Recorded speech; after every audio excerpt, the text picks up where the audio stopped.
Hello there, everyone. Welcome to Coffee Time Career Chat.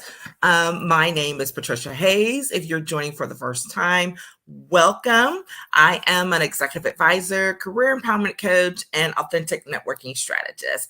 And that means that I love to do all things to help people who are looking to up-level in their career and their business, but are underutilizing their professional relationships.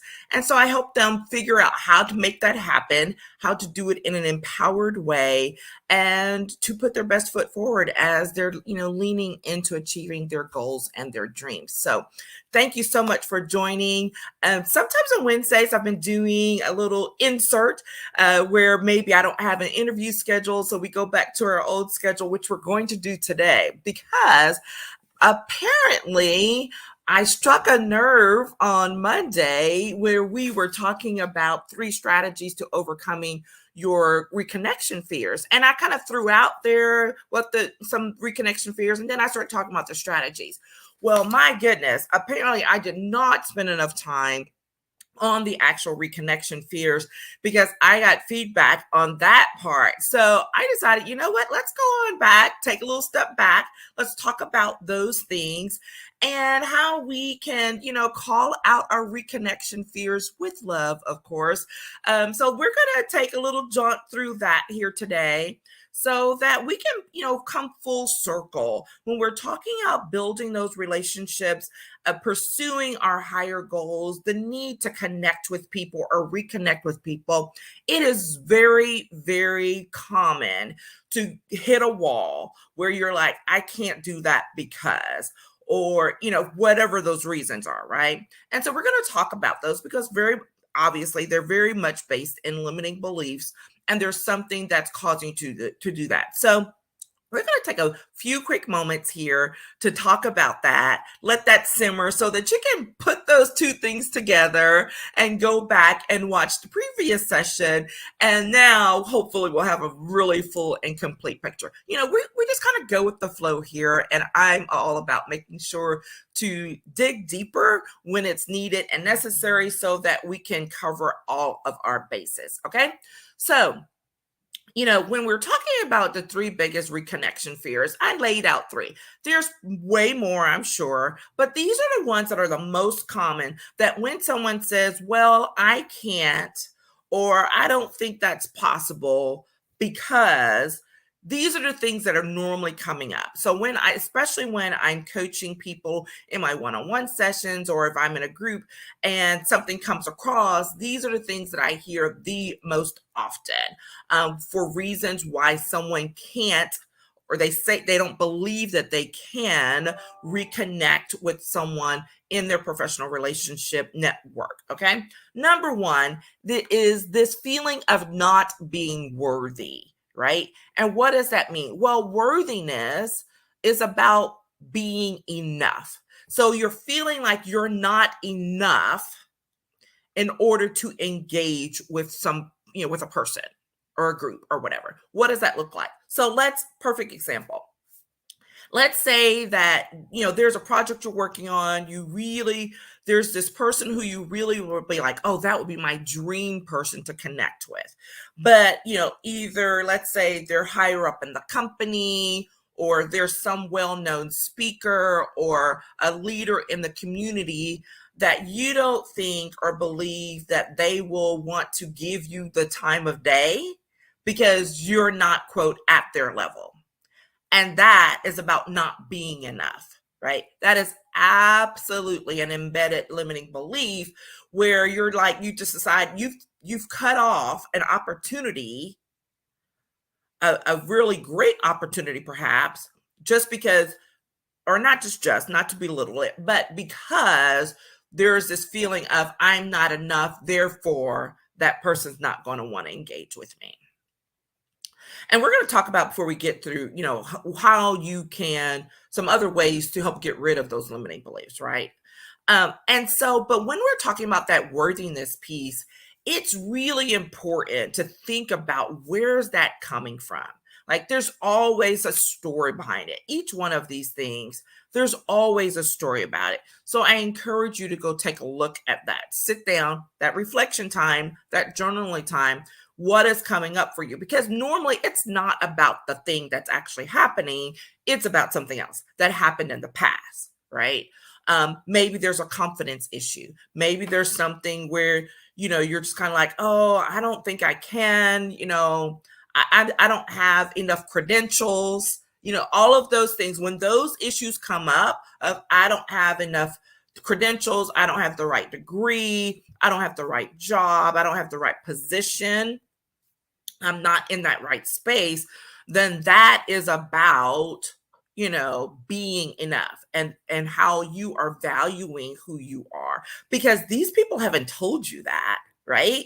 You're telling yourself that. So we have to acknowledge that. The second reconnection fear that I brought up was one about insufficiency. So that's where you're like, there's not, this is the having enough, right? There's some overlap with worthiness, but a lot of times the insufficiency is more about having some external thing, right? So it's not just about who you are internally, but it's like, I don't have enough money, enough time, I don't have enough friends in the right places, whatever. It's about having enough. And so there's an insufficiency that you're saying that's the reason why you can't connect with the person that you want to, the group that you want to engage in. Okay. And the reality about things where there's insufficiency is a lot of times, number one, it's probably not true. Like most of the time, we really don't need to have those things in order to reach out and connect with someone most of the time, right? Very rarely.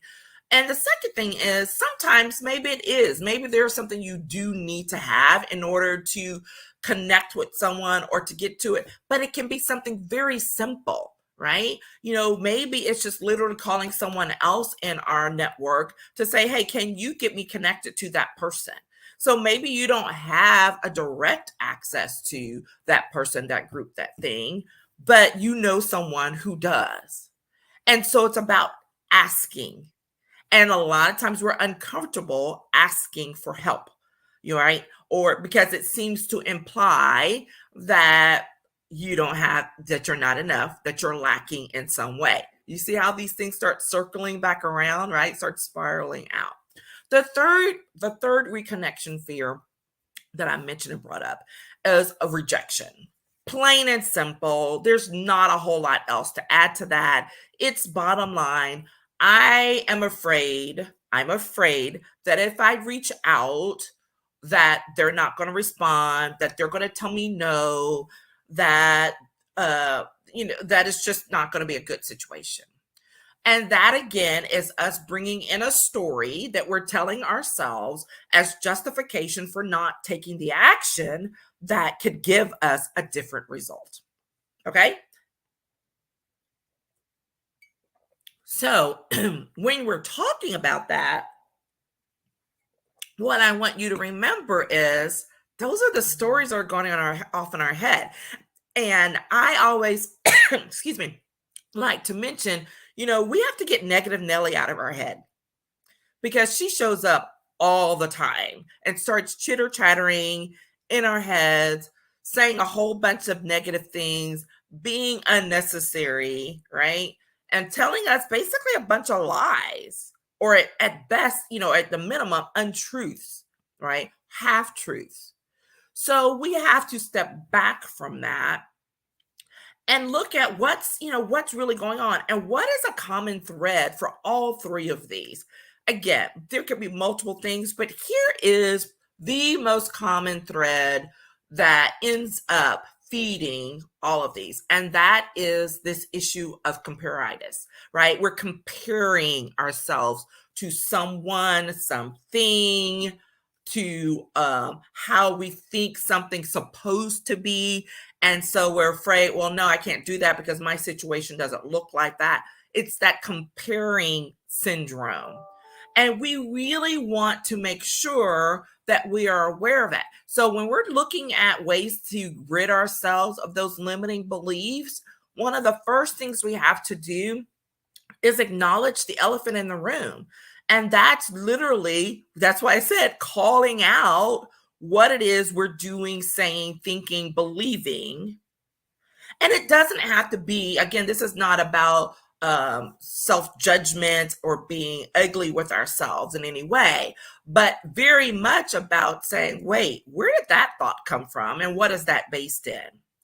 And when you do that, you are now putting it front and center on the table to acknowledge it. Because remember, you have a goal, right? You're not networking just to be networking. That's not what we do in this space, right? We're not just reaching out just to be saying it so that we can, gather up a bunch of trophies. If that's what you're doing, this is not the space for you, because that's not what I teach. That's not how we act. That's not how we engage, right? We're talking about building relationships that last. We're talking about building sustainable relationships on purpose, with integrity. And you're doing that because there's a goal that you're trying to reach. There's a dream you're wanting to achieve, whether it's professionally in your career, whether it's, with a new business or a business that you're up leveling, whatever it may be. That's what we're talking about when we're talking about reaching out, connecting. How can we support those goals and those dreams with the relationships that we're building? And so that said, if that's the goal that we really want to achieve and we really want to go for, we have to break down those walls, pull back the covers on the things that will stand in our way to achieving that goal. And that means pulling back the covers on those limiting beliefs of being, of unworthiness, of insufficiency, of fear of rejection. Okay. So we want to pull back those covers, acknowledge the elephant in the room, and lay it out. And then the second thing we have to make sure we do as we are working towards, because it is a journey, it is a process, is to get comfortable being uncomfortable. And this is really tough for some people, right? Because we like being in our comfort zone, even if it means we're stuck. And that is a really tough place to be, where you have a desire to go, do, be, achieve more, but you're stuck because you're scared about taking that step. And so the reality is the action has to be taken, right? The step has to be taken in order for you to get to that next level, in order for you to start the journey towards pursuing that next level. So the bottom line, we got to get comfortable being uncomfortable and recognize it as part of the growth process that it is. Okay? Super, super important. And then lastly, I got 4 things. The third one is celebrate your wins. Show gratitude for where you are right now today. We do not celebrate our wins often enough, especially women. Okay? We're like chugging along, acknowledge, okay, yeah, that was great, and then go on, because then it's the next, but I'm lacking in this next step. Step back, like sit and wallow in that win. And it doesn't have to be something big in order for it to be justified to celebrate. Again, we put all these limiting beliefs, even in good things. It's like, that's not really that important. Okay, that was nice, but there's so much more. Cut out the but, right? And step back and acknowledge, like, wow, I really, reached out to 10 people this week, and I did not think I could do that. Or wow, I just had the most fabulous connection call that I was not expecting to have today. What made it so great? Like, sit in it, think about it. How can you replicate it? Right? Because when we start feeding ourselves those positives, those great things, then we can replicate it and continue to build it. And when you build in and create those wins, those things to celebrate, show that gratitude for what is you were able to achieve that day, that moment, you start crowding out those negatives, right? negative Nelly goes over and sits on the passenger seat, and she just has to be quiet because it's like, hey, things are going great. And even if there's a flaw or something that falls down, it's like, yeah, but guess what? I made the effort, right? And so now I know what to do differently. So celebrate your wins. And I would be remiss if I did not say, finally, to make sure you get an accountability partner. And this can't be just any old person, right? There has to be someone who's willing to be engaged with you on a regular basis, to offer constructive criticism, and to support you and to be your personal cheerleader when you do accomplish something. And sometimes we can't find that person, so you got to hire a coach, right? That's what we are here for, right? That's what we help you do, to push past whatever those challenges are so that you can get to the goals and the dreams and the things that you're really trying to seek to achieve. Okay. I do this type of work all the time when I'm working with my clients. And while people are like, well, aren't you supposed to be talking about networking and empowerment? But yeah, most of the time, before we can even get to that, I have to work through what I'm hearing, which is a lot of times we have confidence issues. There's a lack of security.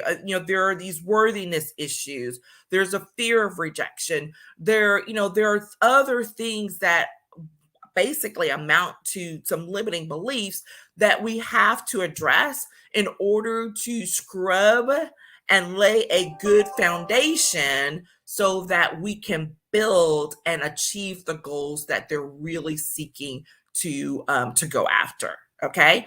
And so, we all learn. I had a fabulous conversation myself with one of my coaching colleagues yesterday where that light bulb went off. And she's like, well, why are you holding back on saying that you help people work through these things? Because they have to get through them in order to implement the strategies that you have built in this framework in order to really build those strong, professional, sustainable relationships that will take them to the next level. Okay. So there we are. We had a little chit chat about calling out those reconnection fears with love, how we can, help to rid ourselves of those limiting beliefs. And remember, please, that this is a journey, right? And as you grow, it will, there will be a new challenge, there will be a new level. And guess what? That's something to celebrate because it means you are on the right path. You're growing and you are getting to where you want and need to be in order to build those relationships that will help you to achieve your long-term goals and dreams, and leave the legacy that you really want and desire to have. All right. So there I am. There we go. Thanks so much for joining. I'm looking forward to following up. Let me know what you're thinking about that. Drop some comments down in the comment section or DM me. Looking forward to it. And if we need to set up a connection call, let me know. All right. Take care, everyone. Bye-bye.